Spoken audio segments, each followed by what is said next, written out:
یو سوال دی ملګرو، هغه دا چې په رقم الحدود بارډر نمبر باندې چاته ابسنٹ فرام ورک لګېدلی او دا په هغه صورت کې لګي چې کله یو کس راشي په نوې ویزه باندې او فتره تجربې کم 3 میاشتې ټایم چې دی هغه د خپل کمپنۍ نه وتښتي، نو هغه کمپنۍ پسې په بارډر نمبر باندې هغه حروف کې ان ابسنٹ فرام ورک کې صحیح شو.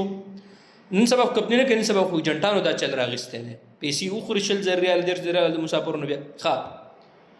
اوس چې په بارډر نمبر په ابسنٹ فرام ورک تا پسې ولګېده په رقم الحدود باندې، نو چونکې د هغې دپاره د تنزل دپاره خو بیا ستا دپاره شرط څه شی نه چې تا سره د اقامې نمبر وي، اقامه موقت چې ورته وایي. نو آیا دا چې کله په بارډر نمبر باندې حروف همدا راوځي که نه؟ زما په ویډیو باندې دنیا ایجنټانو کمنټونه خلکو ته کړي چې موږ به دله راوباسو، دومره روپۍ راکړو. دا دروغ وایي. کله چې په بارډر نمبر باندې حروف وي نو د اقامې نمبر د سر راوځي نه.